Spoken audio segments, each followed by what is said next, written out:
Hey criaturas da internet, eu sou Davi Calazans e esse é o Ponto em Comum. E como será que armas químicas funcionam? Bom, eu acho que a gente podia se preocupar com armas mais perigosas, tá? Como funciona, sei lá, uma arma de fogo. Bom Miguel, tudo bem que existem armas mais perigosas, mas vamos ver hoje como as químicas são capazes de espalhar mais terror ainda.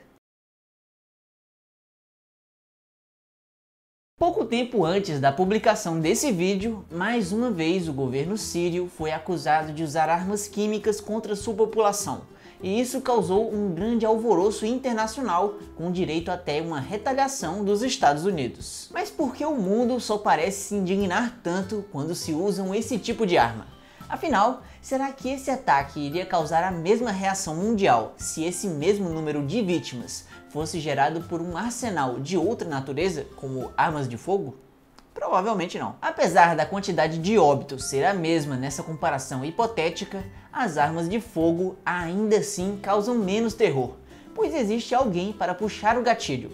Alguém que pode determinar que não vale a pena matar pessoas que não representam uma ameaça, como crianças. Já no caso de armas químicas, não existe isso. É simplesmente um gás ou um líquido que vai se espalhando e matando sem chance de qualquer tipo de julgamento moral. Por isso, as notícias muitas vezes mostram crianças nas fotos de matérias. Somado a isso, ainda há a grande facilidade de se criar e usar essa classe de armamento.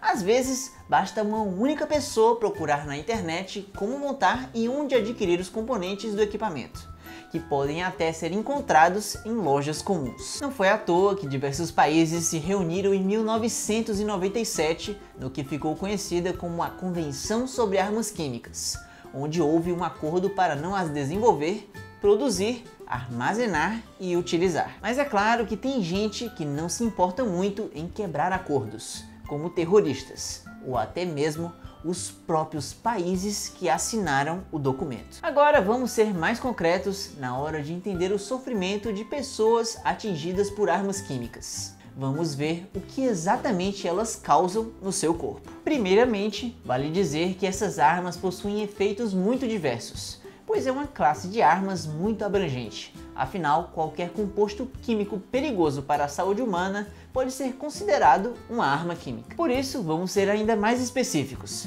e nos ater a compostos que já foram usados para essa finalidade macabra. Dessa maneira, temos 4 categorias principais e vamos agora ver a primeira delas. Primeira categoria. Agentes nervosos são substâncias que afetam o funcionamento do sistema nervoso, que já foi usado no conflito entre Irã e Iraque. Essa classe de produtos é provavelmente a mais perigosa de todas, pois dependendo da concentração durante a exposição, a vítima pode falecer em uma questão de minutos ou horas. Exemplos de compostos são sarin, suman e VX, e esse último é o mais eficiente de todos, além de permanecer no local por várias semanas após a liberação. Eles funcionam da seguinte forma: entre um neurônio e outro, ou entre um neurônio e um músculo, encontramos uma região onde substâncias químicas, chamadas de neurotransmissores, levam a informação para o neurônio seguinte, ou para o músculo se contrair. E o que os agentes nervosos fazem é inativar as enzimas que quebram esses neurotransmissores, assim causando um acúmulo deles.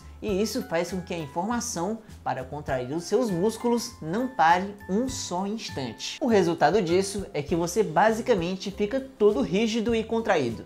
E isso quer dizer que coisas bem desagradáveis acontecem, como o seu coração batendo menos e de maneira mais irregular, sua pressão caindo e você passa também a se tremer e ter convulsões. E por fim, o seu diafragma para de funcionar e assim você acaba morrendo sufocado. Segunda categoria. Agentes vesicantes são compostos que, quando entram em contato com a pele ou mucosas, causam irritação e bolhas parecidas com as provocadas por queimaduras. Um exemplo é o famoso gás mostarda, que é o de sua classe que possui maior significância militar desde o seu uso na Primeira Guerra Mundial. Essas substâncias penetram com extrema facilidade pela pele, borracha e a maioria dos tecidos, até chegarem no interior celular, onde podem atacar o seu DNA, RNA e proteínas, o que ocasiona a morte celular. Além de bolhas, é causado um inchaço no nariz,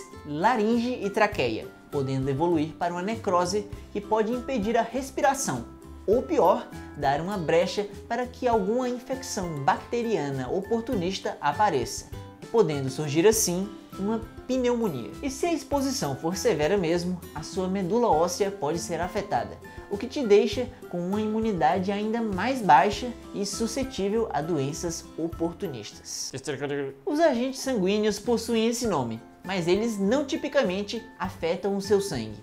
Eles agem na respiração celular, mais especificamente interrompendo a cadeia transportadora de elétrons que ocorre nas mitocôndrias, o que é necessário para que os produtos finais da respiração sejam produzidos. Isso ocorre pois um dos intermediários dessa cadeia é inativado, ou seja, há um sufocamento mesmo com oxigênio o suficiente no seu organismo. O cianeto de hidrogênio é um representante dessa variedade, que foi usado como um químico industrial bem antes de perceberem o seu potencial uso como arma durante a Primeira Guerra Mundial. E para essa última categoria, por que não chamar eles, os Hugobertos? Por fim, temos os agentes pulmonares, que são aqueles que causam danos no indivíduo, principalmente no trato respiratório. E em casos mais graves, surgem edemas. E com isso, líquidos são acumulados nos pulmões, assim causando um afogamento em terra seca, como muita gente gosta de chamar. Entretanto, ninguém sabe os mecanismos que geram esses sintomas, mas sabe-se que de alguma forma a permeabilidade da membrana mucosa dos pulmões aumenta, o que faz que aconteça o acúmulo de líquidos. E um representante dessa categoria é o fosgênio, que foi sozinho responsável por 80% das mortes atribuídas a armas químicas durante a Primeira Guerra Mundial. Valeu, Hugobertos! Então é isso, minha gente. Armas, sejam químicas ou não, são instrumentos para o sofrimento humano. E é uma pena que até hoje só conseguiram banir as químicas. Mas de qualquer forma, apesar de parecer utópico, pessoalmente espero que um dia possamos viver em um mundo sem o uso de qualquer tipo de armas e sem guerras. E obrigado por assistir. Para mais motivos para vivermos em paz, se inscreva no canal. Chegou mais uma semana com uma nova pergunta para vocês usarem a criatividade. E dessa vez é: qual a próxima arma de guerra que deveríamos parar de usar? Responda já aqui nos comentários. As melhores aparecerão no próximo episódio. E agora vão as respostas mais criativas do vídeo anterior. E até a próxima semana.